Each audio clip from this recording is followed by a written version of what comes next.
So today I'm going to be pulling out my Barbie story treasury again. It is this lovely book that holds the first 4 classic Barbie movie stories. Last time I read from this, I read Barbie as Rapunzel, and I promised you all that I was going to read The Nutcracker around Christmas time. Unfortunately, this is coming out quite a while after Christmas time because things got very crazy for me in December and I ran out of time, especially with us doing so many other videos at once as well. So I'm only just getting around to this now, but I think it's okay because I think we can all agree that The Nutcracker, whilst most of us do prefer to watch it at Christmas time, it can be appreciated throughout the whole year because it is just that amazing. I personally am always in the mood for The Nutcracker. I especially get in the mood at Christmas, but then I kind of stay in it for ages because I just love The Nutcracker. How can you not love Barbie Nutcracker? So I'm actually happy to be reading it now so I can have an excuse to stay in that Nutcracker mood. Not that you need an excuse, but you know what I mean. So I hope you fellow Nutcracker and Barbie lovers will enjoy this one. And yeah, let's get into this amazing story. One Christmas Eve, a long time ago, a girl named Clara received a special present from her favorite aunt, a fine wooden nutcracker. "Thank you, Auntie," Clara cried. "He's wonderful." But just a short time later, Clara's jealous little brother Tommy yanked the nutcracker's arm, causing it to snap. That night, Clara tiptoed downstairs and carefully bandaged the nutcracker's arm. She soon drifted to sleep on the soft parlor sofa. As she dreamed, the clock began to strike midnight. Bong, bong, bong. Sparkling mist poured from a tiny knothole in the clock. Bong, bong, bong. An army of mice swarmed into the room. Bong, bong, bong. The nutcracker's eyes snapped open. He jumped up and raised his sword. Bong, bong, bong. Midnight. Clara's eyes fluttered open. She gasped at what she saw. There, beneath her Christmas tree, raged a battle between the nutcracker and the mice. Clara tried to help, but the Mouse King cast a spell and Clara began to shrink until she was just as small as the nutcracker. "Only the Sugar Plum Princess can undo this spell," the nutcracker told her. "I've been searching for the princess ever since the Mouse King turned me into a nutcracker." Just then, the owl gave Clara a shiny locket. "When you find the Sugar Plum Princess," he explained, "open the locket and you will return home your normal size." Together, Clara and the nutcracker went in search of the Sugar Plum Princess, through the knothole in the clock, then down a sparkling tunnel that led into a magical land. Snowflakes glittered, but it wasn't even cold. Suddenly, they were surrounded by tiny dancing creatures.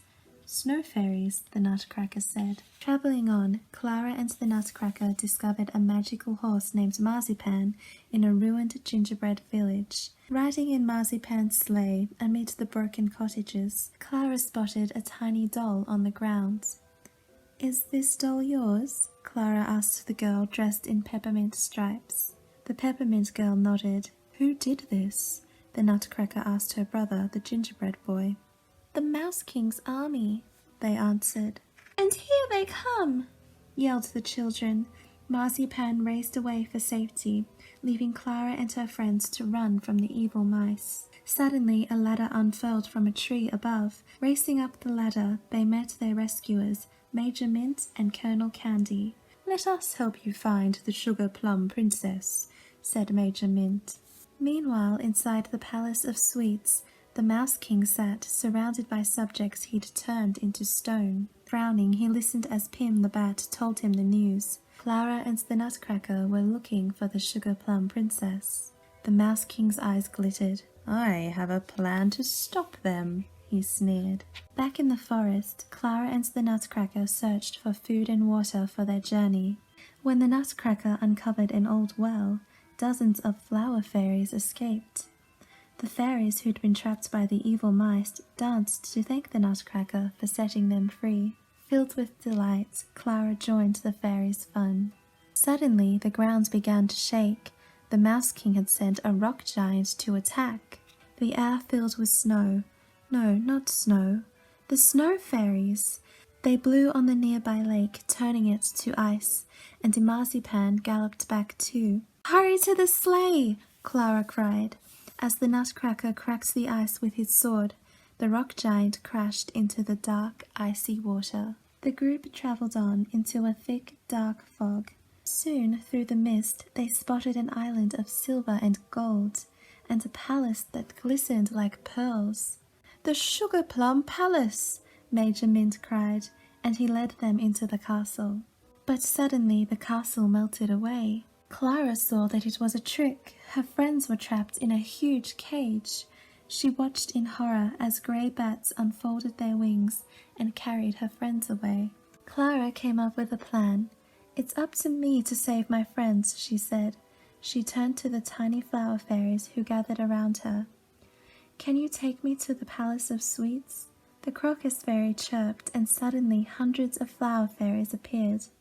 They braided vines into a swing and tucked in a cushion of soft green moss. "Hold on tightly," they told Clara. Then they whisked her off into the sky. When Clara reached the castle, she sneaked inside and saved her friends. The Mouse King was angered by their escape. He called to his soldiers and aimed his magic scepter. But the Nutcracker raised his sword, and the blade reflected the evil magic back at the Mouse King. And he began to shrink and shrink and shrink. As Clara gently kissed the Nutcracker, a golden mist swirled around them, and the Nutcracker turned into Prince Eric. Clara's simple nightgown transformed into a satin gown, and a golden crown appeared upon her head. All around them, the stone statues turned back into people and fairies. "You are the Sugar Plum Princess," Prince Eric told an astonished Clara, "and you have broken the Mouse King's evil enchantments." The fairies transformed the palace with magic. Everyone celebrated, then bowed as the prince was crowned king. "Will you stay and be my queen?" King Eric asked Clara. Clara grasped the locket around her neck. "This was supposed to take me home, but in my heart, I feel I'm already there." The teeny tiny Mouse King was not finished with his mischief, however. Pim the Bat swooped down and stole Clara's locket and handed it to the Mouse King. And as soon as he opened it, Clara began to fade away. When Clara awoke, it was Christmas morning. She was back at home in the parlor without her locket, and the Nutcracker had disappeared. She was so sad she didn't even care that she had to wait for her favorite aunt to arrive before they could open presents. Later that evening, her aunt finally arrived, but with a friend. "I'd like you to meet Eric," she said with a smile. Clara gasped. "It's you, isn't it?" she whispered. Eric smiled and slipped something into the palm of her hand. Her missing locket. "May I have the next dance?" he asked. As they danced, Clara felt as if they were the king and queen of their very own fairy tale castle. And that's the end of Barbie and the Nutcracker. I really hope you all enjoyed this one. I really did. Again, I love the Nutcracker so much. It's such a special movie, especially since it was the first Barbie movie, so it started all the magic.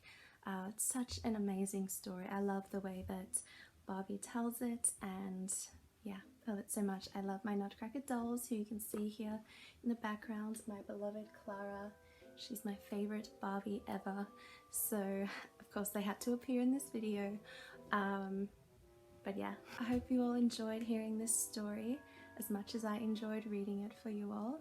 And hopefully I will see you soon in one of our next videos. Peace!